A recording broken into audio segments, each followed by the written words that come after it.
Buenas tardes. ¿Quiere ir abriendo su Biblia o seguirnos en la pantalla?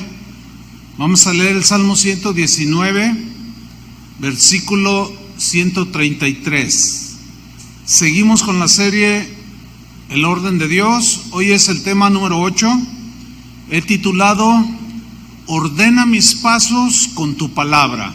Es una oración que David hacía a Dios. Ordena mis pasos con tu palabra. Vamos a leer. Dice así, Salmo 119, 133. Ordena mis pasos con tu palabra, y ninguna iniquidad se enseñoree de mí. Ninguna maldad me controle y me domine. Ordena mis pasos con tu palabra, Señor. Pues estamos a unos días de que el año termine. Hay mucho por qué darle gracias a Dios, ¿no es cierto? La gente alrededor del mundo se prepara para recibir un año nuevo, 2020, y por tradición el mundo, la gente, algunos cristianos también, otros no importa, en el caso de nosotros, celebran la llegada de un año nuevo con una cena, ¿cierto? Una cena. En esa última cena del año que termina, el platillo favorito es la superstición. Suena raro, ¿no? El platillo favorito es la superstición de millones de personas alrededor del mundo, porque ellos así creen. Ellos, por ejemplo, se ponen ropa color rojo interior, amarilla. Ellos creen que para atraer el amor a sus vidas. Otros encienden velas de colores porque dicen que el azul trae la paz, el amarillo la abundancia, el rojo el amor, el verde les trae salud, el blanco les trae claridad de pensamientos y el color naranja les da inteligencia. Otros preparan unas maletas y las dejan a la puerta de la casa. Ellos creen que para que el próximo año viajen mucho. Otros escriben 3 deseos. Otros, cuando hacen el brindis de la cena, le ponen un anillo a la copa. No sé si alguien se haya tomado con todo y anillo, no lo sé. Otros encienden todas las luces de la casa para que la luz ilumine todo lugar oscuro y se vaya la mala vibra, las energías negativas. Otros comen 12 uvas, cada uva representa un mes del año. Otros, en cuanto dan las 12, dan el primer paso del año con el pie derecho para que les vaya bien, etcétera, etcétera. Son supersticiones que la gente tiene porque todos desean feliz año, todos desean que les vaya bien, dicha y felicidad. Pero todo esto que hace el mundo es en medio de borracheras, lenguaje vulgar, drogas, etcétera, pretendiendo que con esta serie de rituales, de prácticas supersticiosas, pueden dejar atrás un año de mentiras, de adulterios, de fraudes, de fornicación, de robos, de odio, de agresiones verbales, agresiones físicas, hipocresía y toda clase de depravaciones. Como que todo se arregla con unos cuantos rituales de fin de año y todo queda listo para ser felices en el 2020. ¿Será? Bueno, así cree la gente, es supersticiosa. Pero el diccionario da una definición, nos define lo que es la superstición. Les voy a compartir, les voy a leer lo que el diccionario dice, cómo define una superstición. Es una creencia que no tiene fundamento racional. Es obvio que tiene de racional poner maletas a la entrada para luego viajar por todo el mundo. No tiene, es irracional, ¿no? Todo las supersticiones. Entonces, es una creencia que no tiene fundamento racional y que consiste en atribuir carácter mágico, carácter sobrenatural a determinados sucesos o rituales en este caso, o en pensar que determinados hechos o creencias proporcionarán prosperidad, les darán paz, les darán dicha y felicidad. Bueno, así es como cree la gente en el mundo. Es un desorden total. Pero ¿acaso existirá la superstición cristiana? ¿Ustedes qué piensan? ¿Habrá superstición que ha penetrado las iglesias cristianas, las vidas de los cristianos? Algunos dicen que no, pero sí, desgraciadamente sí. Por ejemplo, alguien va a salir de viaje y dice: pero vamos a cubrirnos con la sangre de Cristo para que nos proteja. Mire, la sangre de Cristo no es para protegernos, Él nos protege. La sangre de Cristo es para limpiar nuestros pecados. Eso es. Entonces le atribuyen a algo un acto: me protejo me cubro con la sangre de Cristo y ya me va a ir bien. No, eso raya en la superstición, hermanos, de verdad. Vamos a ir a expulsar un demonio, pero antes de ir hay que cubrirnos con la sangre de Cristo para que nos proteja. No. Es el nombre de Cristo en quien vamos a expulsar demonios. Y lo mismo pasa con el aceite. El aceite que dice Santiago que podemos ungir a los enfermos. El aceite es una representación del Espíritu Santo que trae sanidad. Pero algunos, algo sucede en sus mentes que le empiezan a atribuir al aceite mismo el poder para sanar. Y ahí es donde entra la superstición. Y es donde se aprovechan los que abusan de la fe de la gente y de la ignorancia de la gente que va a las iglesias cristianas y dicen: hermanos, fui a Israel, traje 50 botellitas de aceite de oliva del huerto de Getsemaní donde Jesús oró. Yo quiero una, vale $1,000 cada una, no le hace. Con a donde que usted va y unge todo, unge su carro, unge su casa, unge al perro, una ungidera por todos lados. Y le atribuyen al aceite poder milagroso. Eso es supersticioso, hermanos. Otros, a manera ritualista, recitan la oración de Jabez. Jabez era un personaje en la Biblia que quería hacer algo y oró al Señor. Le dijo: Señor, prospera mi camino, bendice lo que yo haga. Y Dios le contestó su oración y lo prosperó y lo bendijo y le fue bien. Entonces muchos dicen: no, pues hay que repetir la oración de Jabez, porque si a él se le respondió, también a nosotros, ignorando que el plan de Dios para Jabez, era bendecir su viaje. Pero esos toman esta oración de Jabez como algo supersticioso y usted repítala, usted dígala, y caemos como en lo del Padre Nuestro. No, pues es que yo me he portado mal, diga 10 Padres Nuestros. Y todo eso raya en la superstición.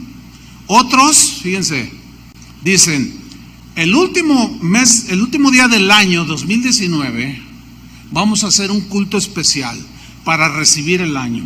Si quiere que le vaya bien el 2020, tiene que venir a la reunión. Hágame usted el favor.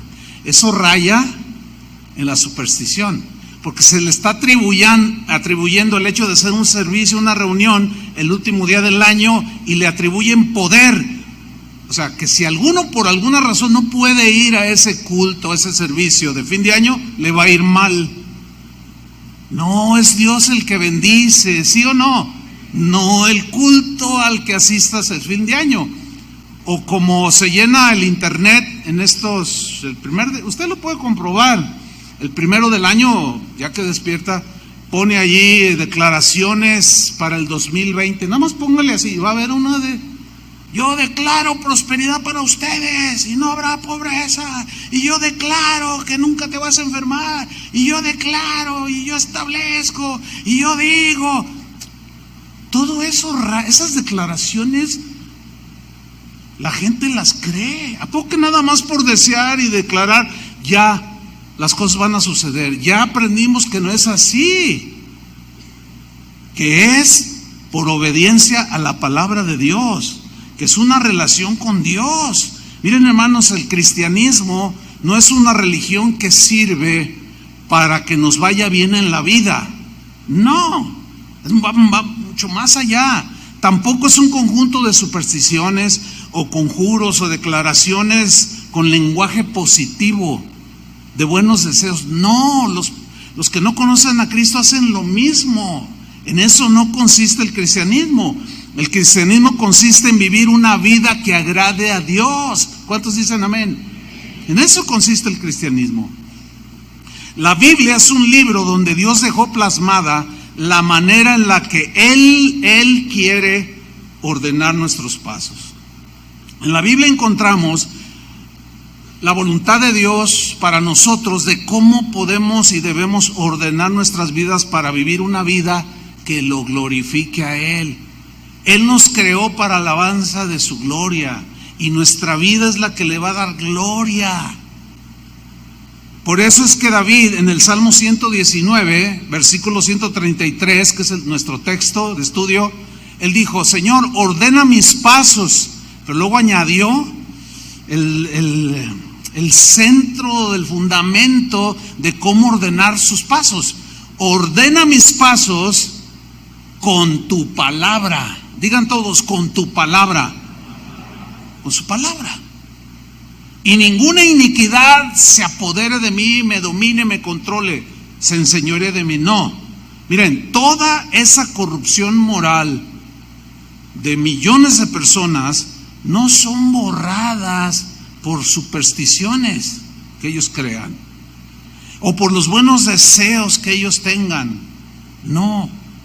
Toda esa religiosidad que otros que a veces llenan las iglesias cristianas, toda esa apariencia de piedad, pero hay un doblez allí, no es borrado creyendo a las supersticiones evangélicas.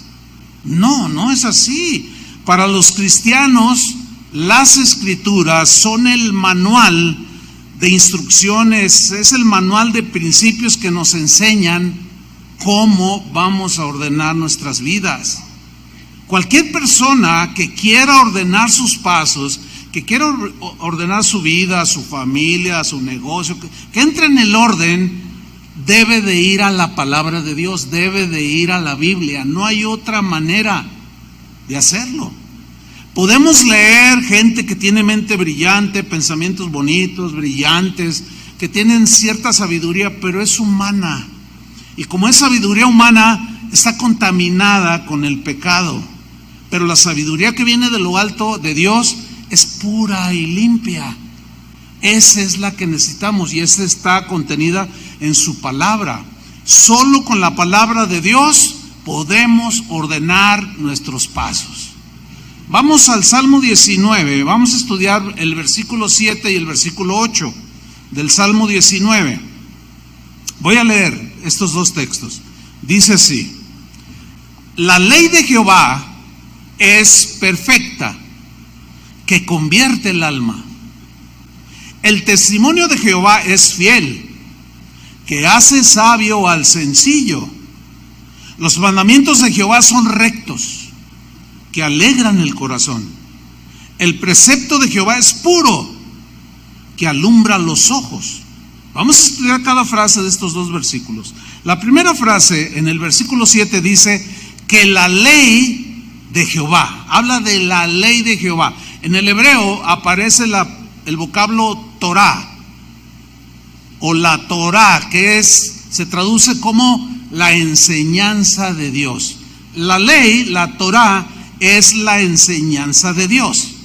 Esto significa que Dios nos ofrece de manera gratuita, bondadosa, su enseñanza de cómo podemos vivir una vida ordenada. La Biblia pues es la enseñanza de Dios para cada aspecto de nuestras vidas. Cualquier área que tenga que ver con el ser humano, la Biblia contiene una enseñanza que es perfecta. que es exacta para las necesidades de cualquier ser humano, y no, al ser perfecta, no necesitamos nada más. No necesitamos ni psicología, que tiene lo suyo, ayuda al nivel del alma solamente, pero no tiene el poder que tiene la palabra de Dios, que dice en Hebreos 4:12, que la palabra de Dios es viva, o sea, que está viva y produce vida. La palabra de Dios es viva y eficaz, o sea, eficaz significa que obra a favor tuyo, transformándote. La palabra de Dios es viva y eficaz y es más cortante que cualquier bisturí, que toda espada de dos filos. O sea, que de tajo corta el cáncer espiritual, el pensamiento que te perturba o que te lleva por otros caminos. Eso tiene de poder la palabra de Dios, pero va más allá, que penetra, dice, hasta las coyunturas, hasta los tuétanos, y llega al rincón más profundo del corazón, del interior del ser humano, y penetra hasta partir el alma, la divide en dos, lo bueno de lo malo, lo que hay en nuestra mente y corazón, lo divide en dos y lo corta, lo discierne los pensamientos del corazón del hombre.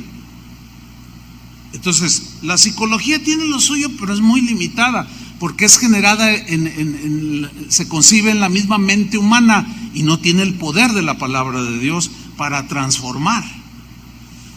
Nos basta pues la palabra de Dios, no necesitamos añadirle pensamientos brillantes de gente que tiene mente brillante, que tiene sabiduría, tiene conocimiento, pero sus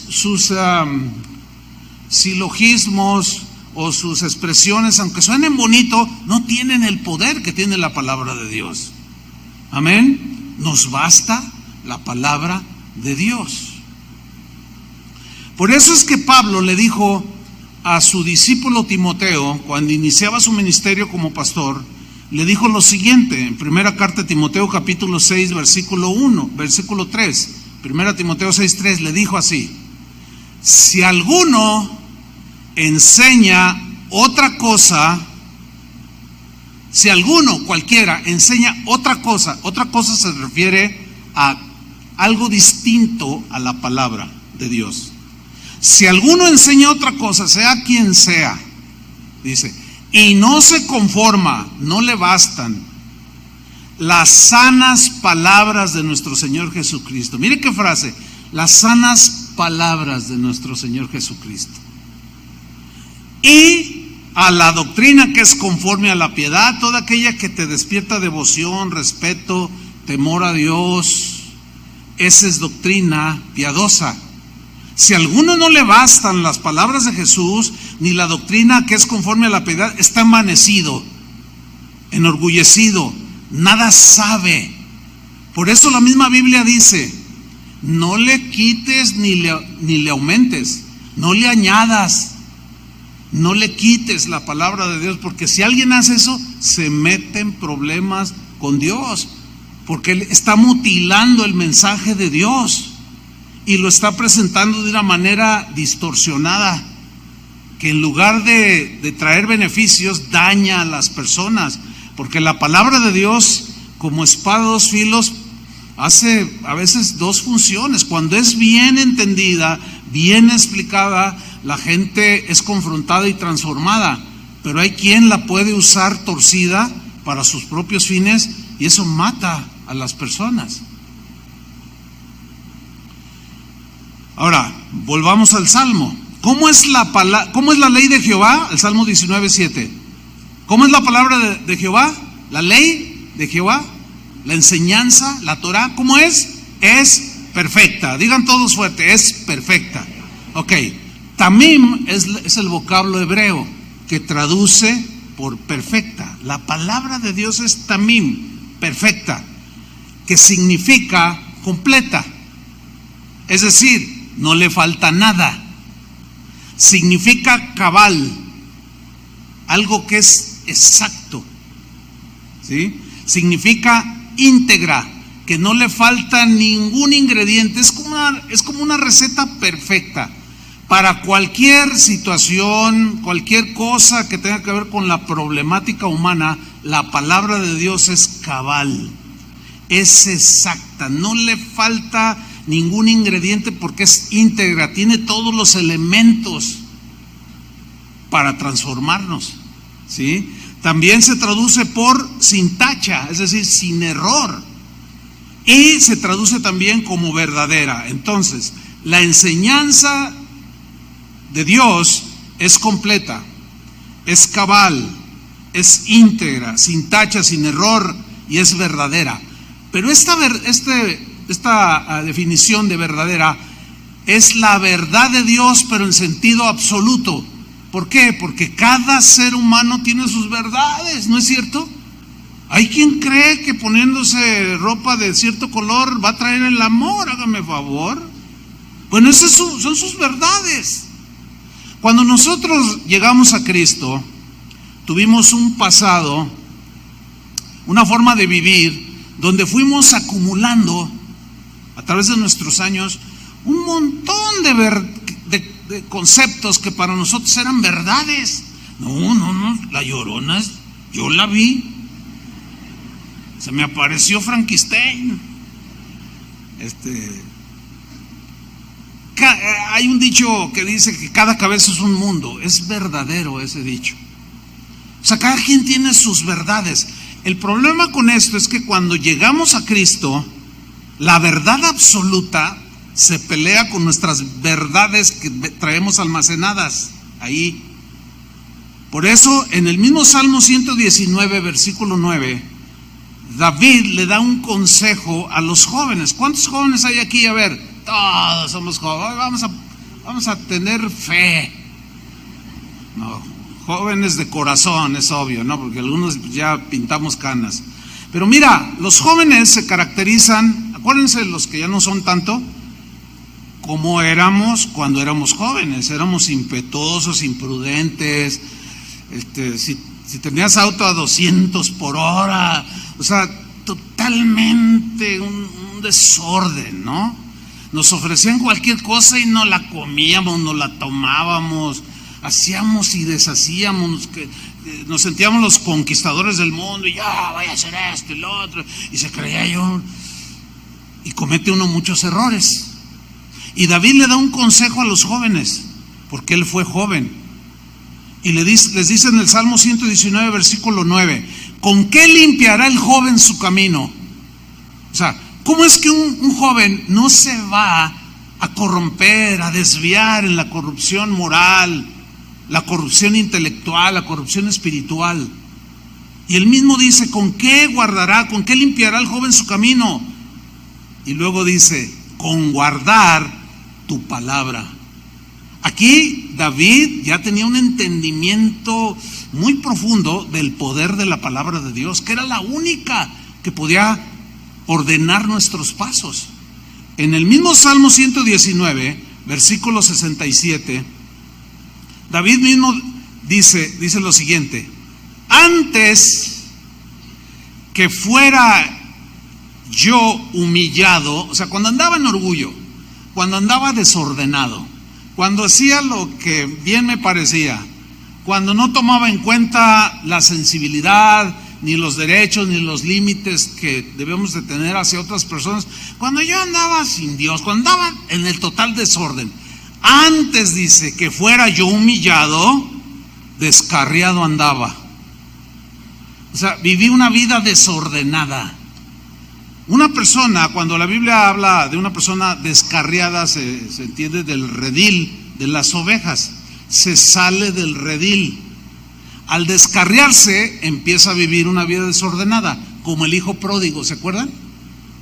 Se salió de la casa del padre, llevaba dinero en su mano y empezó a gastarlo con rameras, con todo lo que en aquel tiempo y todos los tiempos se le ofrece al ser humano que quiere vivir en el desorden.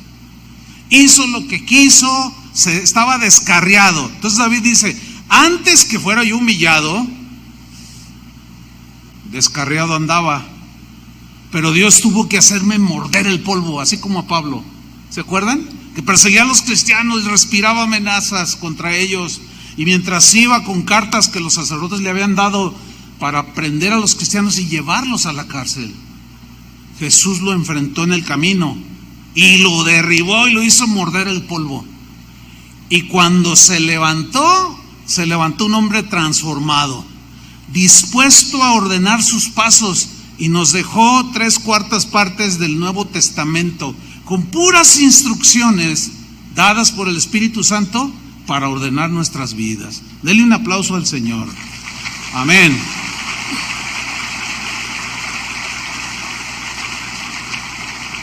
Ahora fíjate, en este versículo 67 dice: antes que fuera yo humillado, descarriado andaba, mas ahora guardo tu palabra. O sea, ahora ya me ordené, mi vida se ordenó, mis pensamientos se ordenaron, mis emociones ya no se me desbordan tan fácilmente. Pedro, a una pregunta de Jesús, respondió de manera muy profunda. Cuando Jesús les dijo: ustedes también se quieren ir, porque un grupo de discípulos lo seguían nada más porque les había dado de comer. Les dijo: ustedes me siguen porque ayer les di de comer. Y se sintieron ofendidos y se fueron. Y Jesús les pregunta: ¿ustedes también se quieren ir? Y Pedro le responde: ¿a quién iremos? A Platón, que ya era muy famoso en ese tiempo. A Sócrates, no. A Aristóteles, pues tampoco. ¿A quién iremos? Dice: no hay uno solo que tenga las palabras de vida eterna. ¿A quién iremos si solo tú tienes palabras de vida eterna? Solo tú, Jesús, tienes palabras que me meten en el orden, que ordenan mis pasos, ordenan mis pensamientos, ordenan mis intenciones, ordenan mis emociones. Pablo, en una de sus instrucciones, escribió en la carta a los Colosenses, capítulo 3, versículo 16, algo muy importante para los cristianos. Era un deseo del corazón de Pablo, él ya lo había vivido. Y dijo lo siguiente: la palabra de Cristo more en abundancia en vosotros. La palabra de Cristo, las limpias palabras, las sanas palabras, las que te traen sanidad, salvación, liberación. Esas palabras de Jesús que te traen restauración, frescura, que transforman tu mente, transforman tu vida, ordenan tus pasos. Esa palabra, dice, more en abundancia. Ahora, la palabra morar es que habite, que se quede allí, que se arraigue. Y la palabrita en es dentro. O sea, dentro de ustedes, que abunde la palabra de Dios para que ustedes vivan unas vidas que glorifiquen a Dios, vidas ordenadas. Ahora, ¿por qué estos hombres hablaban así de la palabra de Dios? La respuesta es muy simple: porque sabían que la palabra de Dios es perfecta, porque entendían que la enseñanza de Dios, las palabras de Jesús eran perfectas, completas sus palabras, cabales, íntegras, sin error, y seguirá siendo la verdad absoluta de Dios. ¿Cuántos dicen amén? Volvamos al Salmo 19, versículo 7. La ley de Jehová, ¿cómo es? Perfecta. Y luego dice: que convierte el alma. Esta palabra convertir, del hebreo shub, tiene 3 significados que el hebreo nos los desglosa. Uno es transformar. Entonces se puede leer así: la enseñanza de Dios, que es perfecta, no le falta nada, transforma. ¿Qué transforma?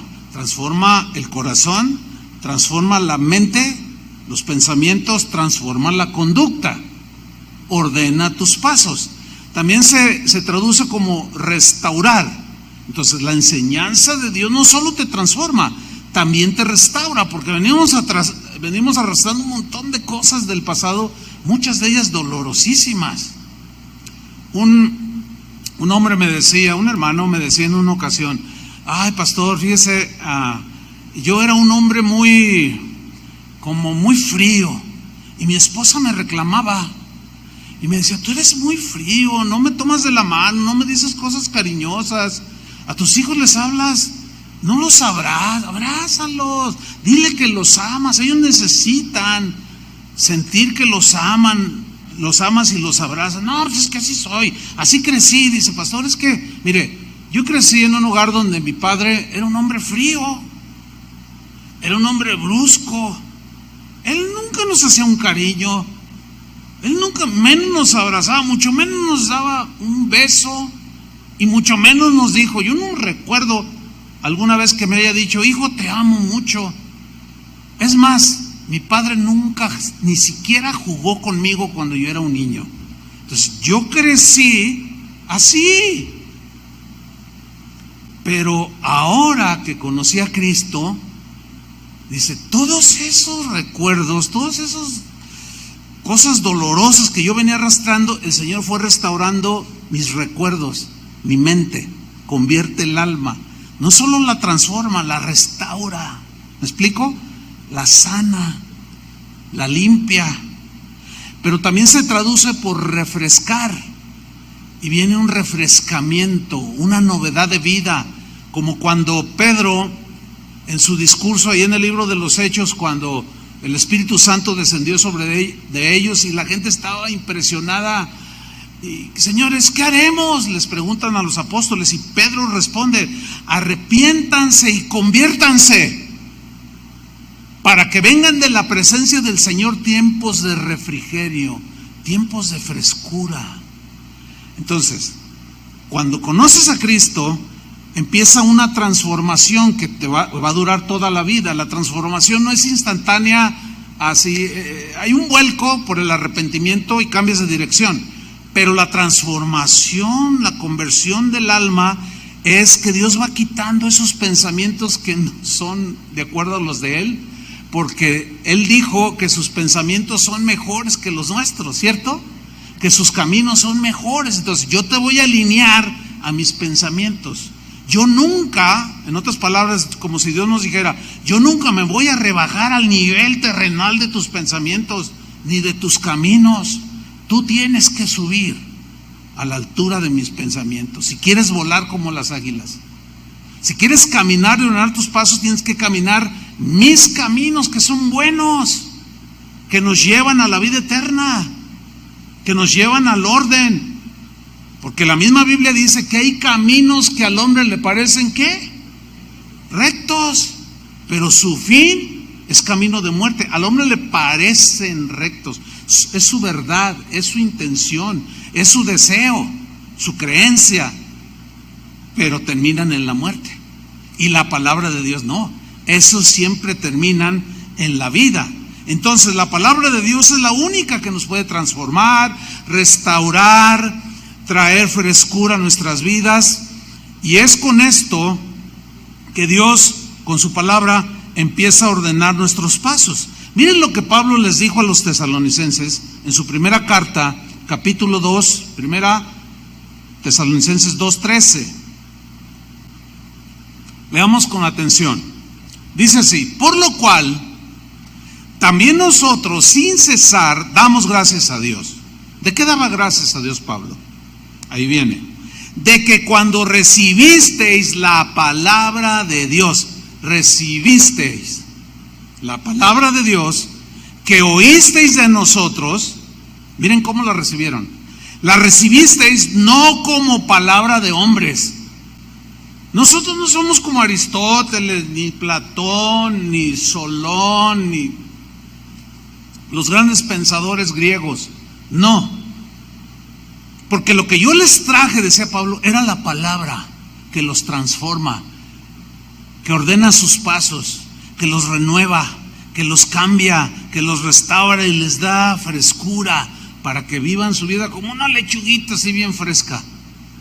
No, dice, ustedes cuando recibieron la palabra, la recibieron no como palabra de hombres, sino según es en verdad la palabra de Dios, la enseñanza de Dios, que es perfecta, la cual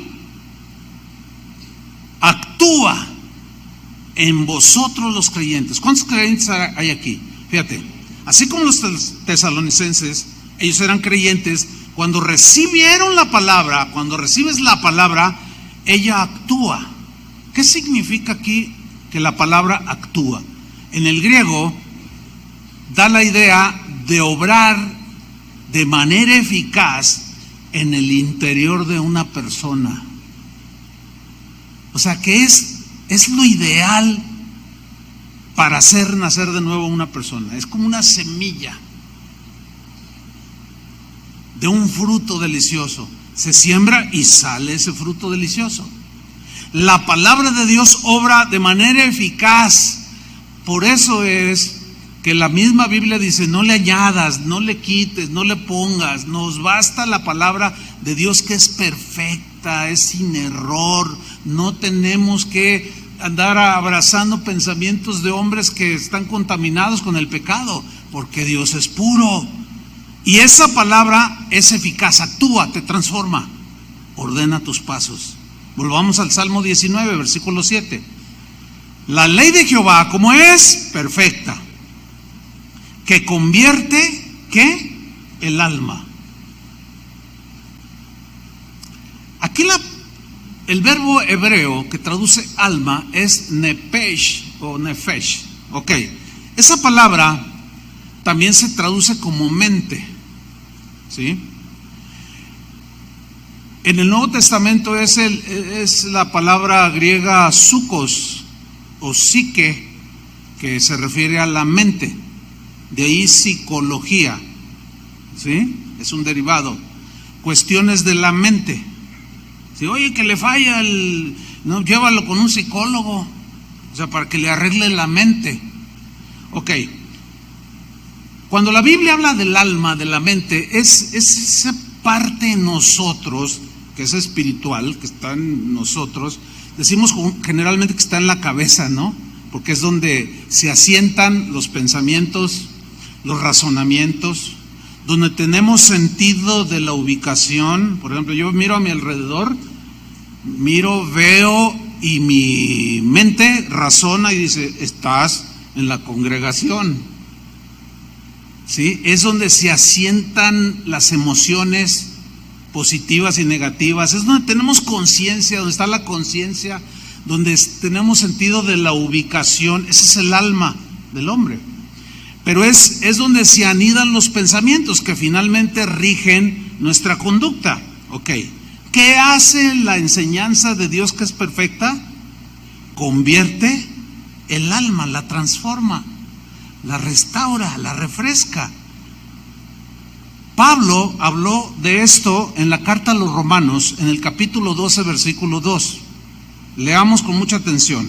Dice Pablo lo siguiente: no os conforméis a este siglo. ¿Qué significa esa frase? Bien, en primer lugar, siglo significa al mundo.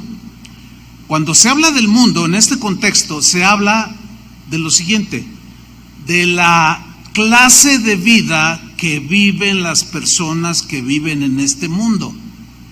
Por eso la Biblia dijo Jesús en una ocasión: ustedes están en el mundo, o sea, en el globo terráqueo, pero no son del mundo, o sea, no son del sistema de vida que vive la gente que ignora a Dios, que no respeta a Dios.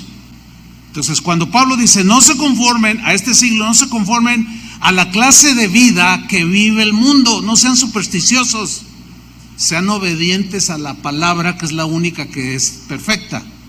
Ahora, el verbo conformarse aquí, en el griego, también se puede traducir como amoldarse. Le voy a poner una ilustración. Usted quiere hacer una gelatina con una figura del Chavo del Ocho. Eso fue lo que se me ocurrió. Entonces usted tiene un molde, ¿no es cierto? Entonces usted ya prepara el líquido y todo y lo vacía en el molde. El agua tiene la cualidad, en este caso es una cualidad del agua, de acomodarse. Cuando coagula, después de que la metes en el refrigerador, que sacas la gelatina, sale con la figura del Chavo del Ocho y su chipote chillón. Bueno, Fíjate bien, Pablo dice lo siguiente: no se amolden a la clase de vida, a los pensamientos, vida, conducta y desorden de la gente que no conoce a Dios. No sean tan fáciles de ser arrastrados por el mundo. No se conformen, o sea, no se amolden. En el caso de nosotros no sería una cualidad como lo es en el agua. En nosotros sería trágico, porque nos puede arrastrar y llevarnos a la apostasía. Entonces Pablo es muy contundente: no lo hagan. Pero luego añade pues el ingrediente que complementa el por qué no nos amoldemos. Dice, sino, o sea, hagan lo contrario. Y luego dice, transfórmense, transformaos. En el griego aparece la palabra metamorfo, de donde viene metamorfosis, que es lo que sufre, por ejemplo, una mariposa. Es un gusano, y cuando se está transformando, cuando que está en el capullo, que empieza a salir las alas, está sufriendo ese fenómeno llamado metamorfosis. Está sufriendo una transformación. De ser un gusano, ahora empieza a sacar las alas y sale un insecto de los más hermosos que hay, ¿no es cierto? Dice, no, ustedes ya no se van a conformar así, ustedes se van a transformar, van a sufrir una metamorfosis, una transformación de un gusano, de algo feo a algo hermoso. Ahora, ¿cómo es? Por medio de la renovación, ¿de qué? De vuestro entendimiento. Y aquí la palabra entendimiento aparece en el griego la palabra suko o psiquis, que se traduce por mente. ¿Cómo vamos a ser transformados? Por la renovación de nuestra mente, que es el asiento de los pensamientos que vamos acumulando. Trajimos al mundo un montón de pensamientos que, híjole, eran terribles. Muchos de ellos eran totalmente irracionales, otros eran depravados, otros eran, bueno, toda clase de pensamientos. No se conformen, dice Pablo, sino transfórmense por medio de la renovación de su mente, para que comprobéis, ahora ya hay discernimiento, para que puedas comprobar cuál sea la buena voluntad de Dios. Fíjense, Dios siempre tiene buena voluntad. Cuando Jesús, los ángeles dieron el anuncio de que había nacido el Salvador, ellos mismos cantaron y dijeron, buena voluntad de parte de Dios para con los hombres. Dios siempre ha tenido y seguirá teniendo buena voluntad. ¿Qué significa? Buenos deseos. Dios quiere que la gente sea bendecida. Dios quiere que la gente salga de las garras de Satanás. Él siempre tendrá buena voluntad. Entonces, por medio de la renovación de nuestro entendimiento, para empezar a ordenar nuestra vida, tenemos que renovar nuestra mente para comprobar los buenos deseos, las buenas intenciones que Dios tiene para nosotros. Cuál sea la buena voluntad de Dios, agradable y perfecta. Porque hay una voluntad de Dios que quiere bendecirte, que al ordenar tus pasos es agradable a Dios. Ver ese olor fragante cuando una persona entra en el orden y deja la maldad y empieza a limpiar sus pensamientos, su mente sucia, ¿sí? A veces nos dicen, no, ¿qué estás haciendo ahí en ese lugar? Te lavaron el cerebro. Dile, sí, porque lo tenía bien sucio, más sucio que mi estufa en mi cocina. Pero me limpió, me cambió, me transformó y me refrescó. Comprobar cuál sea la buena voluntad de Dios, agradable y perfecta. Hay una voluntad de Dios para ti en lo individual, pero tú tienes que descubrirla. Ay, es que no entiendo. Ay, es que no puedo. En la noche me asusta el gato. Es que el otro día me pasé una escalera y dije, ay, me va a ir mal el 2020. ¿Qué es eso, hermano? Tienes que sacar toda esa basura. Esas son supersticiones. Ahora, empiezas a renovar tus pensamientos. Empiezas a entender la voluntad de Dios. Y dices, ay, Señor, fíjate, ¿y tú qué tanto me quieres bendecir? Y yo ahí voy. Por eso es necesaria la renovación. Entonces tú terminas al paso de los años diciendo, qué bueno es Dios. siempre quiso lo bueno para mí. Mira lo que ha hecho Dios en mi vida todos estos años. Por esa razón, dada la importancia de este punto, Pablo le dio otra instrucción pastoral a Timoteo. Fíjate lo que le dijo en la segunda carta a Timoteo, capítulo 4, versículo 1. Le dijo de manera muy, suena fuerte, pero vamos a explicarlo. Le dijo así: Timoteo, te encarezco delante de Dios. O sea, te pongo enfrente de Dios, ahora que empiezas tu ministerio pastoral, y del Señor Jesucristo.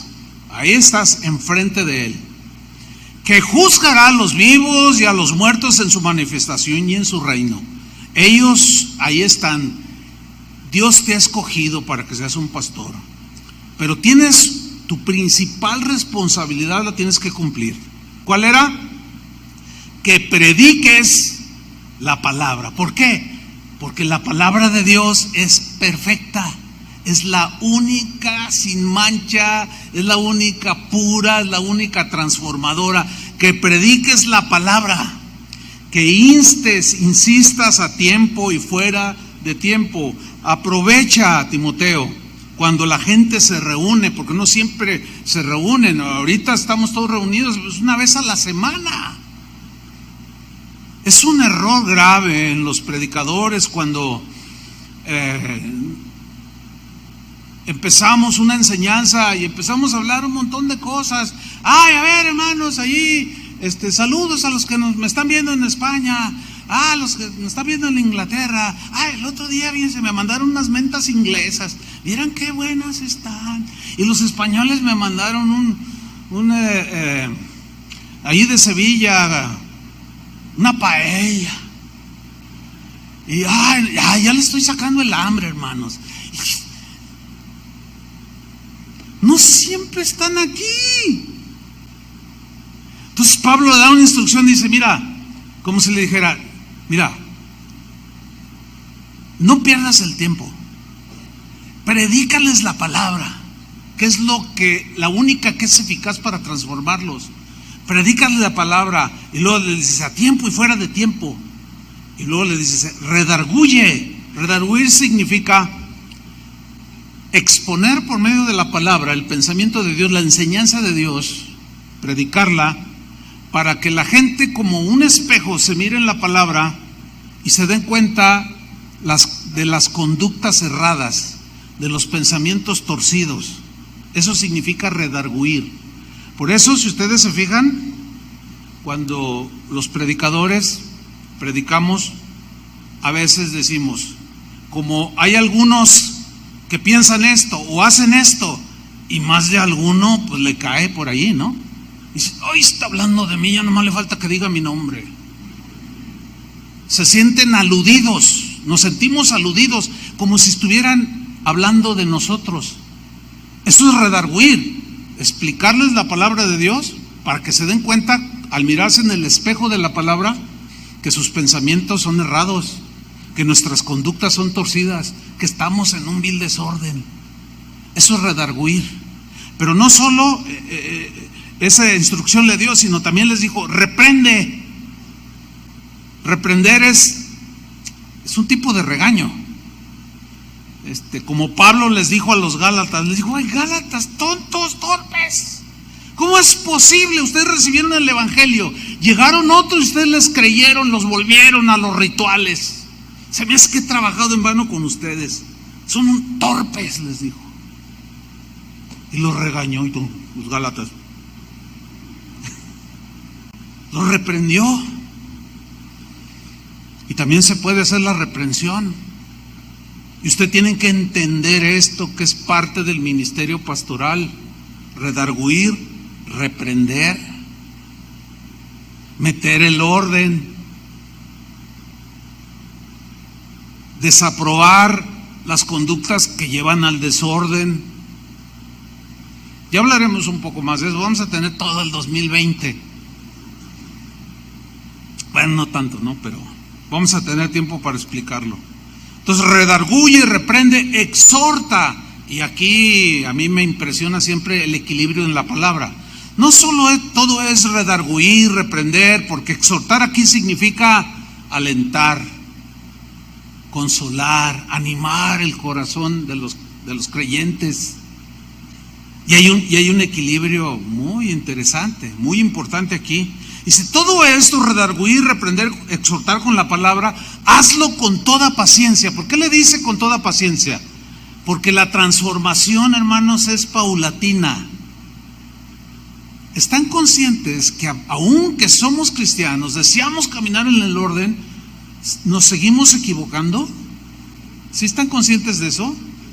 Tenemos que ser pacientes los unos con los otros, porque en ese caminar, aunque sea el camino de Dios, a veces tropezamos y nos caemos, a veces nos desviamos un poco del camino y otra vez, a ver, vente para acá, este es el camino, andad por él.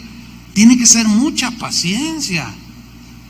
Y Pablo le dice a Timoteo, mira, como diciéndole, así como Dios es paciente contigo en tu transformación, en tu renovación y en tu ordenar, yo te estoy dando instrucciones para que pongas orden en la iglesia. Pero así como Dios es paciente contigo, Timoteo, tú tienes que ser con ellos. Interesante, ¿a poco no? Con toda paciencia y doctrina. Doctrina es enseñanza. Enseñanza de Dios. Es que no hay otra, hermanos. Volvamos al Salmo 19. ¿Cómo es la ley del Señor? La enseñanza de Dios es perfecta, que convierte el alma. El testimonio de Jehová es fiel. Fiel viene del vocablo amán, que significa firme. Testimonio son los mandamientos de Dios.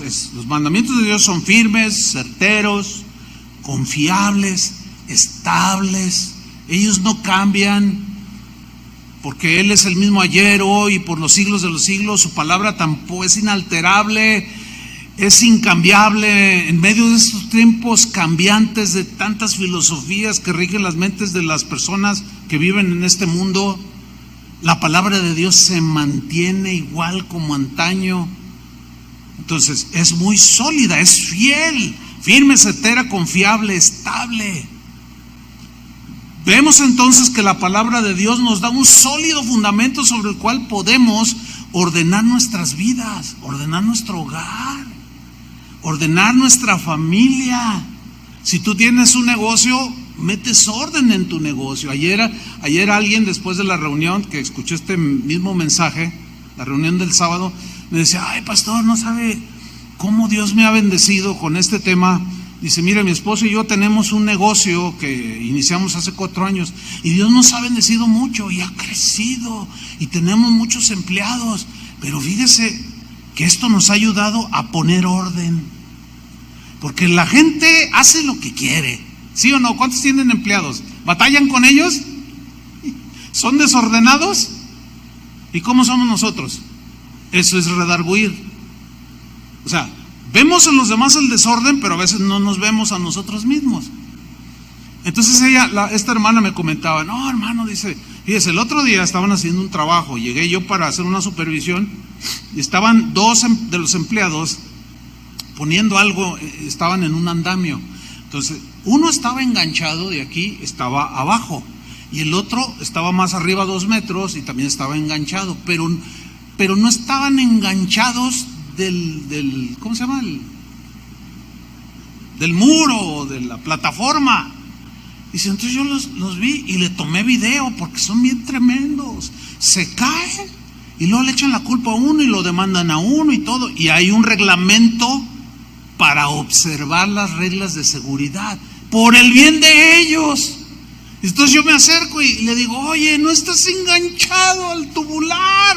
Si te caes, arrastra, cualquiera de los dos que se caiga arrastra al otro y se matan. Es que no me gusta, es que me siento desagusto. O sea, no razonan. Tienen esposa, tienen hijos y no se les prende el foco. Como no hace mucho, iba con un pastor, amigo mío, yo me dio un raya a un lugar y venía manejando Y yo me fijé que no tenía su cinturón de seguridad. Le dije, oye, ¿qué? ¿Tú qué eres de plástico o qué? ¿Te cuida el ángel de Jehová o qué? ¿Por qué? Pues no traes tu cinturón de seguridad. No, es que me siento bien desagusto, me siento mal. Digo, no, mira, el cinturón está diseñado para traer seguridad, ¿sí o no? Pero fíjate lo que pensaba, es que no me siento a gusto. Mira, a la hora de un impacto de 30, 40, 60, así bajito, kilómetros por hora, es un golpazo. Te vas a estrellar de hoja con el volante, te vas a desnucar y vas a dejar viuda a tu esposa. Ay, de veras, ¿verdad? Pues aunque no te sientas bien, piensa. Y la palabra de Dios te ayuda a pensar. Y se lo puso. ¿Cuántos de ustedes, levanten la mano, que hayan sufrido un percance automovilístico y llevaban el cinturón de seguridad? Levanten la mano. Miren, un montón. ¿Qué hubiera sido? ¿Cuántas veces no leemos las noticias? Algo que parecía leve, pero salió disparado por el parabrisas. ¿Por qué? No llevaba el cinturón de seguridad.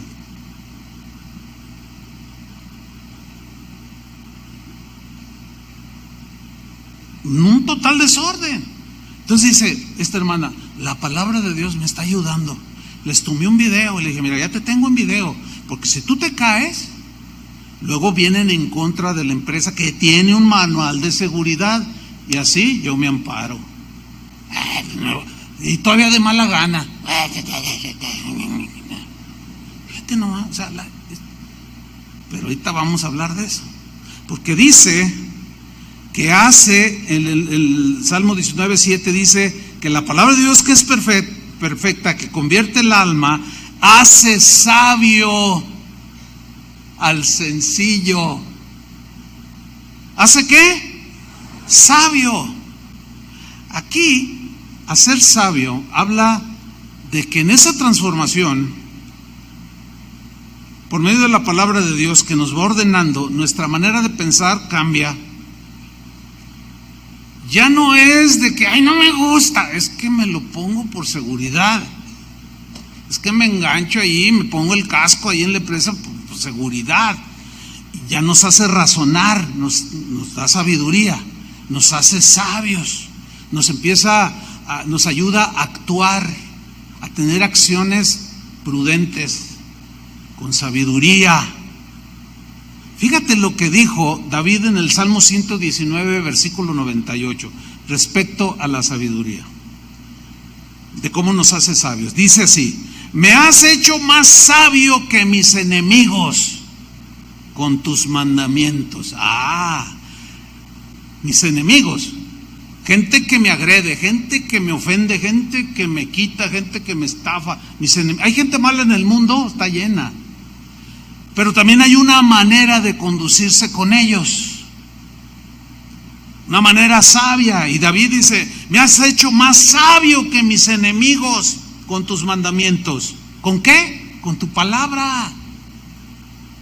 Si me provocan, no me dejo y no les sigo la corriente. Y que me dicen algo ofensivo y me entra por aquí, me sale por acá. Eso es sabio, callar, ¿sí o no?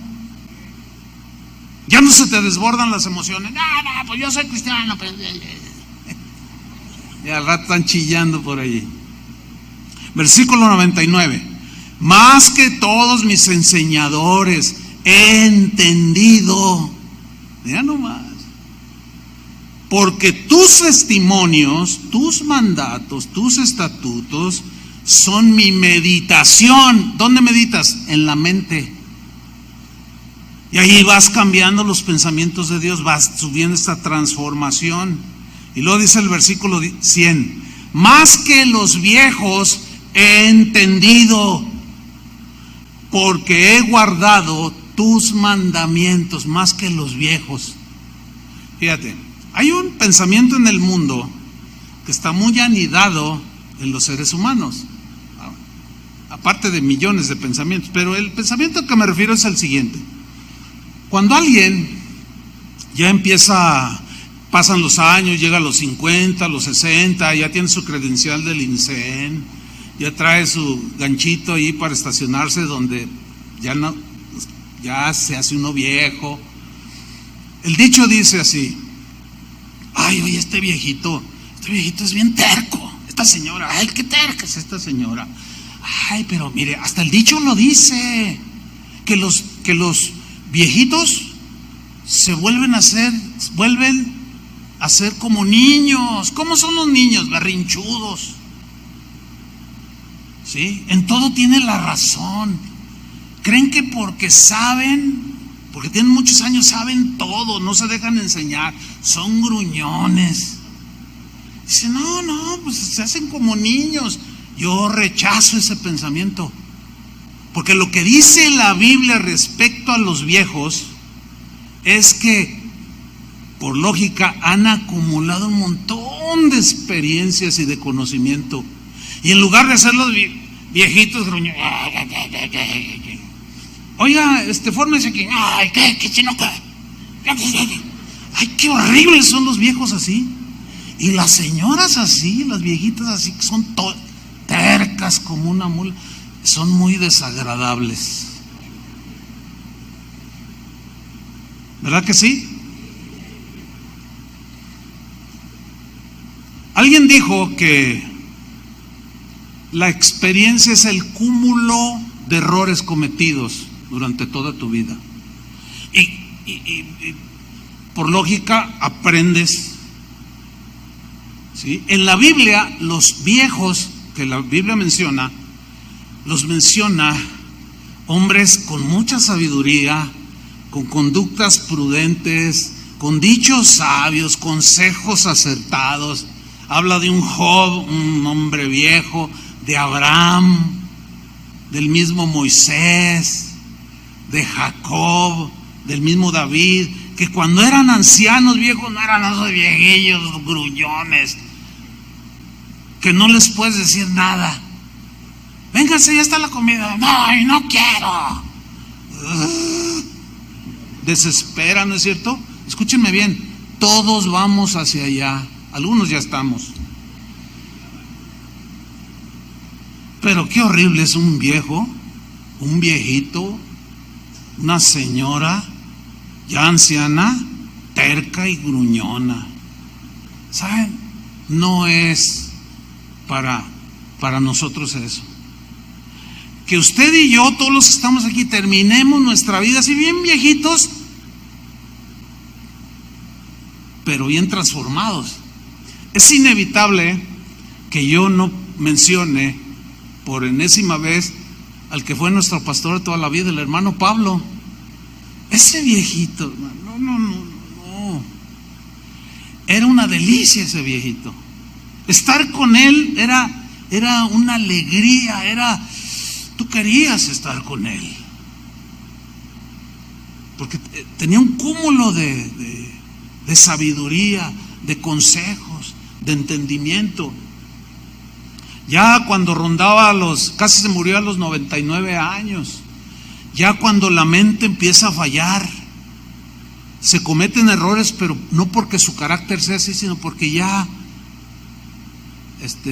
algunos le llaman demencia senil, ya no, pero por cosas naturales. Pero cuando estaba en sus 5 sentidos, todo era consejo, todo era ejemplo, todo era que cuando yo le preguntaba, nunca me dejaba sin respuesta. Cuando tenía que llamarme la atención o corregirme, siempre lo hacía, pero lo hacía de una manera tan sabia. Una vez le dije, ¿qué creen? Una vez le dije, oiga hermano, yo veo que usted se junta con este pastor, sabía que este pastor había cometido un hecho grave. Me dice, no me digas hermano, yo ya sé lo que hizo, pero está primero la misericordia que el juicio. Dice, y yo voy a hacer todo lo que está de mi parte para ayudarlo y levantarlo. ¿Qué has hecho tú para levantarlo? Me redargulló y me regañó, y con su ejemplo me sentí humillado. Dije, no, me falta un montón.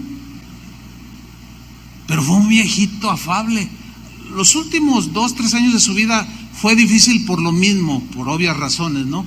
Pero Dios nos dio el privilegio de respetarlo y de honrarlo. Pero era un anciano con el que tú querías estar. Hay ancianos y ancianas que ni el perro se les acerca.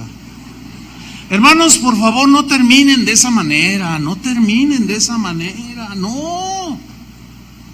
Que tus nietos se te acerquen, que los abraces, que seas un hombre amable, una mujer prudente, sabia. Todo eso lo hace la palabra de Dios. Ahora, ¿a quién hace sabio? Según el texto que estamos leyendo, ¿a quién? Al sencillo. Hace sabio al sencillo. Mire, esto está bien interesante, está buenísimo esto. Ahí le va. La palabra patá, que es del hebreo, es lo que se traduce por sencillo. Del vocablo patá se deriva la palabra patán.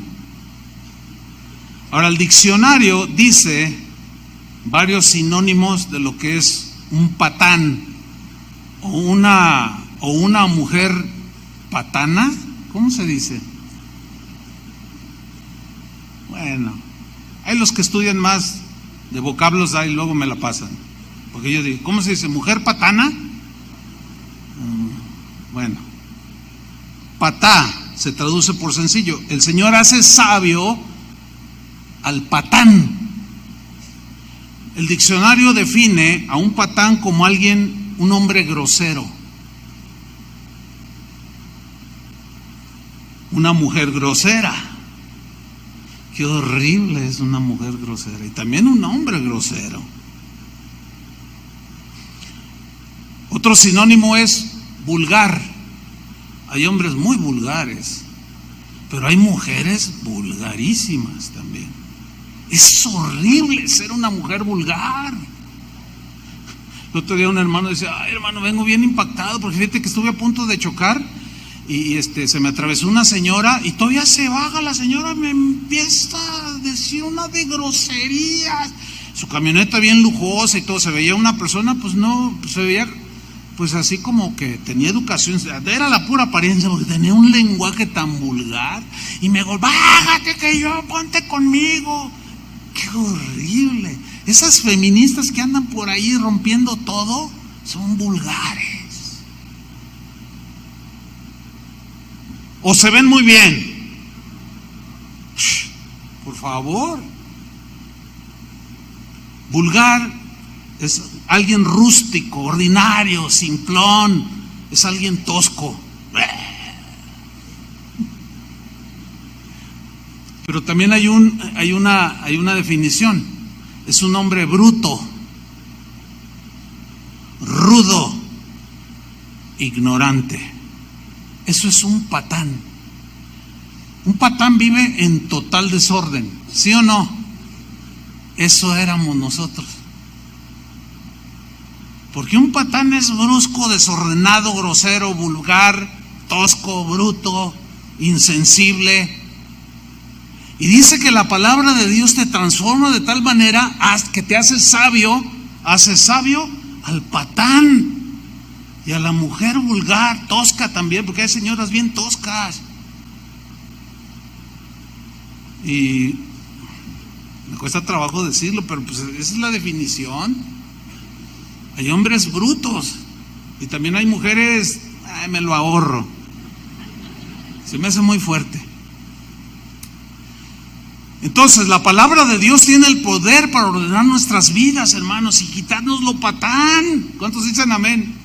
Nos quita lo grosero, lo vulgar, lo rústico, lo ordinario, lo tosco, lo bruto, lo rudo y lo ignorante, y todo eso y más. Nos quita lo engañador, lo codicioso, lo orgulloso, lo mezquino, lo irresponsable.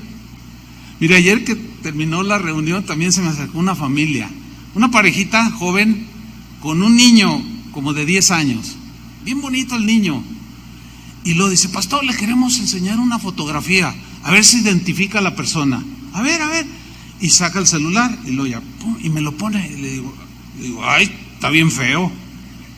¿Quién es tan feo? Dice, ¿cómo que quién es, pastor? Usted lo está viendo, me dice él. Le digo, no, es que este hombre que está aquí está bien feo.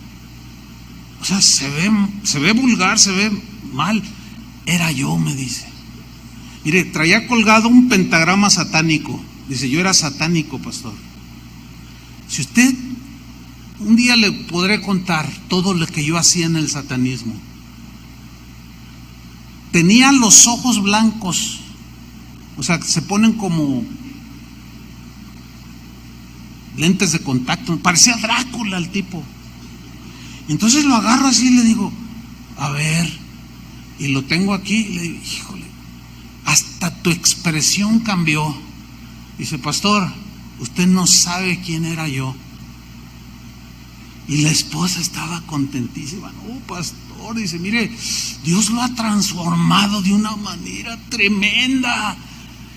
Y dice el esposo, dice, mire, pastor, a mí nadie me predicó. Yo estaba haciendo unos ritos satánicos. Y yo me empecé a burlar de Dios. Dije, a ver, aquí estoy, y que no sé qué. Y empecé a desafiar a Dios, y que se manifiesta Cristo, dice. Y ahí caí de rodillas, estuve llorando. No me dio detalles, por eso no le cuento más. Dice, cuando yo me levanté de ahí, me arrepentí, rechacé todo lo de Satanás y empecé a buscar y di con casa de oración. Mire qué casualidad, ¿no? Y yo todavía miraba el teléfono y lo ponía así, no, totalmente transformado, hermano. Hasta sus facciones cambiaron. Porque la palabra de Dios nos ordena, nos transforma, nos quita lo tosco y nos va volviendo amables, cariñosos. Comienzas a abrazar a tus hijos, a tus nietos, sensibles, tiernos. Te hace hablar y actuar con más prudencia, sabiduría. Ya te subes al auto y te pones el cinturón, aunque no te guste, aunque te cale. Dices, no, pues es que, pues no, todavía no quiero dejar viuda aquí a mi viejita y dejar sin abuelo a mis nietos. Pues no, me lo pongo. O sea, ya piensas, pues, te quita lo brutus, para que se oiga en latín. Ay. Finalmente, versículo 8, los mandamientos de Jehová son rectos. O sea, rectos significan en el hebreo, son razonables,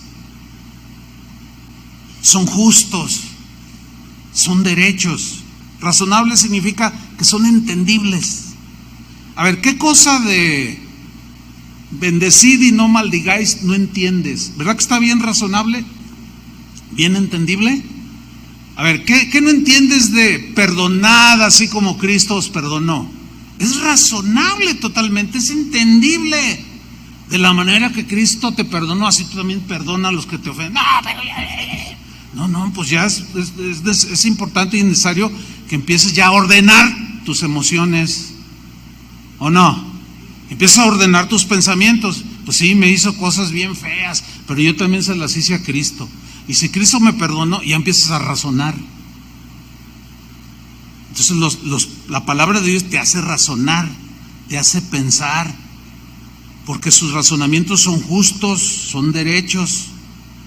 Dice en la segunda parte del versículo 8, que alegran el corazón. Mire, todo el mundo quiere felicidad. El 31 de unos par de días, todo el mundo, yo te deseo feliz año. Y los memes y los correos y los WhatsApp, feliz año, todo el mundo se desea feliz año. Pero muy pocos saben cómo tener felicidad y gozo en el corazón. Pero usted sí sabe ahora, porque los mandamientos del Señor son rectos que alegran el corazón.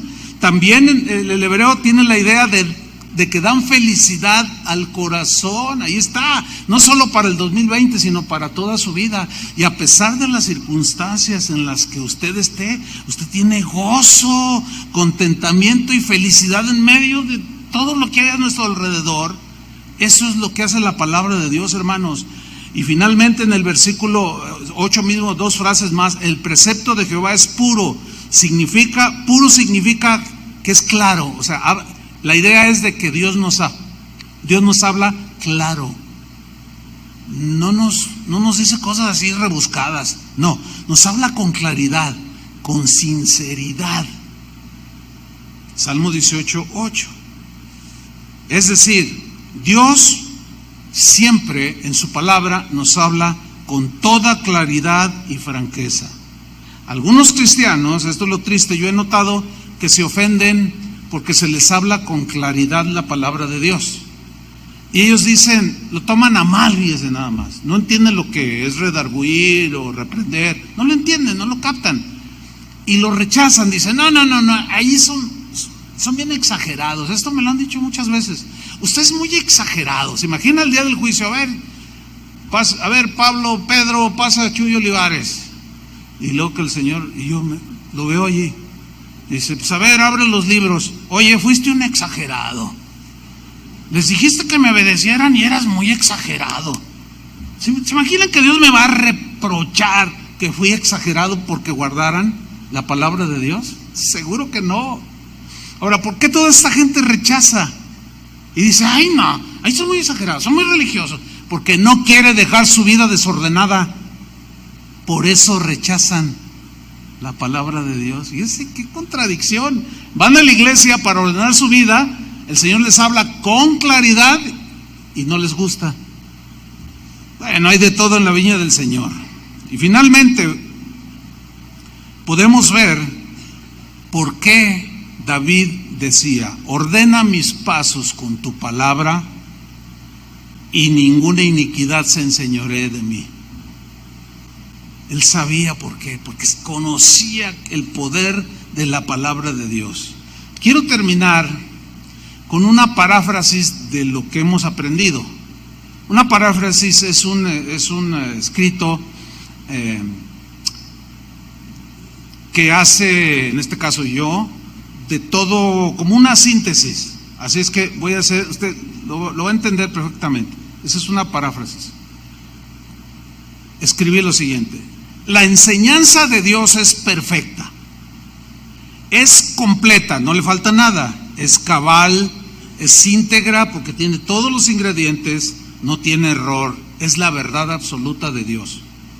¿Para qué? Para convertirnos, para transformarnos, para restaurar nuestra mente, nuestra vida, para refrescar nuestras almas, el interior, lo más interior del ser humano. El testimonio de Jehová es fiel, es certero, verdadero, confiable y estable, y me hace sabio. Me enseña a hablar, a actuar, a conducirme con más prudencia, más sabiduría, y me quita lo patán.